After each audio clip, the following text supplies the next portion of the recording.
সবাইকে নমস্কার। দেখতেই পাচ্ছেন এই ছোট্ট সবেদা গাছটিতে কি হিসাবে ফল এসেছে।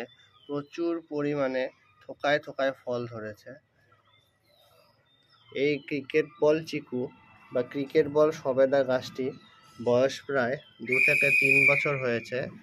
2 থেকে 3 বছরের মধ্যেই এত সুন্দর গ্রোথ নিয়েছে।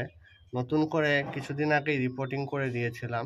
আপনারা ফল গাছের গোড়াতে এইভাবে থানকুনি পাতা লাগাতে পারেন। থানকুনি পাতা খুবই একটি উপকারী ভেষজ উদ্ভিদ। পেটের বিভিন্ন রকম সমস্যা, ঘুম বা মানসিক চাপ কমাতে থানকুনি পাতা আমরা পুরোনো দিনের লোকরা ব্যবহার করত কবিরাজি চিকিৎসায়। এই ক্রিকেট বল চিকু আপনারাও লাগাতে পারেন।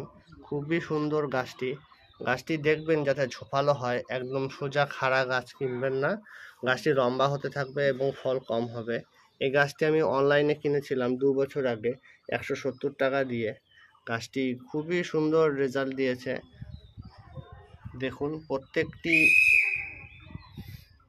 গাছের ডালের মাথায় প্রচুর পরিমাণে কুড়ি চলে এসছে এবং ফলও চলে এসছে।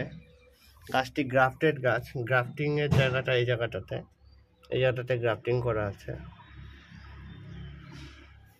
গ্রাফটিংটা খুব সুন্দরভাবে গ্রাফটিং করা আছে। গাছের গোড়ায় আমি ছাগলের পটি 1-1.5 বছর 2 বছরের পুরনো ছাগলের পটি দিয়েছি। ছাগলের পটি খুবই একটি নাইট্রোজেনযুক্ত ভালো সার, গাছের গ্রোথে খুব সহায়তা করে। গাছে যেহেতু প্রচুর পরিমাণে এখন শক্তির দরকার, তাই ছাগলের পটি দিয়ে দিয়েছি।